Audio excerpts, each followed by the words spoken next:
Вот случай из жизни пророка Мухаммада, да благословит его Аллах и приветствует. Однажды он увидел человека, лежащего на земле. Звали его Яхш бин Тихафа.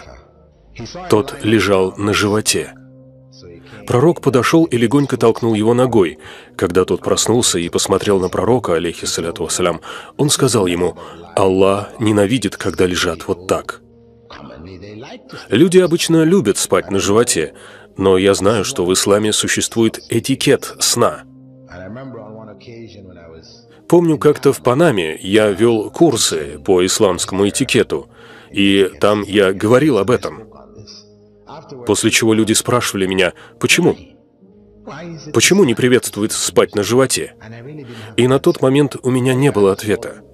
И я им сказал так: пророк Мухаммад, саллаллаху алейхи вассалям, сказал: Аллах ненавидит это, не любит это, поэтому вам лучше этого не делать. Оттуда я полетел в Гаяну, чтобы и там тоже провести курсы. И пока я был в самолете, я читал журнал «Тайм». Тот выпуск был посвящен последним достижениям в спинномозговой хирургии. Там были показаны современные разработки медицинской техники и как она помогает решить проблему зажима позвоночных дисков и их разрушения. Были показаны различные операции, а также изображения спины разных людей в разрезе. В самом конце был приведен список с рекомендациями докторов для предупреждения проблем с позвоночником. И первым пунктом там было: не спите на животе. Номер 1. Далее следовало объяснение. Они подробно обосновали это. Позвоночник тяжелый, состоит из костей. Самая тяжелая костная структура во всем теле.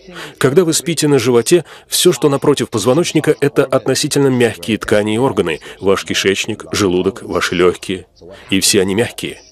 И вот что происходит. Позвоночник провисает, что способствует сильному искривлению его поясничного отдела. Мы повсюду можем видеть пожилых людей с согнутыми спинами. Вот причина. Да, они указали на это. Более того, машаллах, это было нечто. Потом, кажется, в 1981-м я вновь столкнулся с этим. И хвала Аллаху, тогда я стал упоминать этот момент в своих лекциях. И люди могли видеть, что в этом есть польза. Что-то трудновообразимое 1400 лет назад мусульмане после слов пророка, алейхиссаляту вассалям, «не делайте этого, потому что это ненавистно Аллаху», они прекратили это делать. Хотя они любили спать на животе, так же, как и мы. И все эти 1400 лет они получали пользу. А те люди, которые не делали этого, так или иначе вредили себе. Поэтому я сказал: машаллах, вот как нам следует относиться к тому, что запретил и не любит Аллах. Лучше этого не делать. Держись подальше, потому что в этом вред, даже если мы не видим, в чем именно вред. В 1989-м я прочитал статью, напечатанную в английской газете, в которой говорилось, что ученые-медики изучали определенные заболевания, которым были подвержены маленькие дети в возрасте от 1 до 3 лет. Ложась спать в своей кроватке, они умирали во сне. Ученые назвали это колыбельной смертью или синдром внезапной детской смерти. Есть разные названия. И они не знали, что является причиной этого. Ученые в области медицины провели некоторые статистические исследования. Они опросили людей, чьи дети умерли, и собрали информацию о домашних условиях. В какой кроватке они спали, о температуре в комнате, всевозможную информацию, все, что они только могли придумать, что было связано с обстоятельствами, в которых дети засыпали, и которые могли бы стать основным опасным фактором. Затем они загрузили всю эту информацию в компьютер и сравнили результаты. И что же вышло? Детей укладывали спать на живот. И они сделали громкое объявление по всей Англии. Новость была на первых страницах. Доктора предупреждают родителей: не укладывайте детей спать на живот.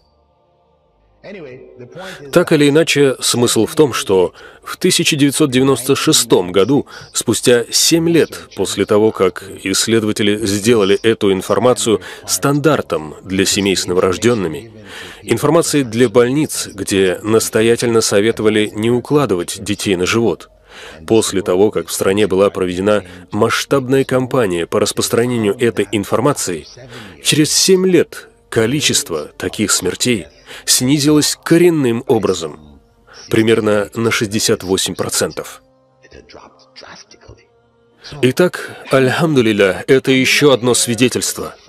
1400 лет назад, когда абсолютно никто не знал, какой вред в этом был, как пророк, алейхиссаляту вассалям, узнал, что Бог ненавидит это? Вы думаете, он просто посмотрел на человека и сказал: «Я думаю, Бог ненавидит это»? Нет. Очевидно, ангел Джабраил, алейхиссалям, пришел и сказал это. Когда он увидел, что некий человек лежал на животе, он сказал пророку, что Бог, Аллах, ненавидит, когда лежат на животе, и посланник передал то откровение, которое пришло к нему.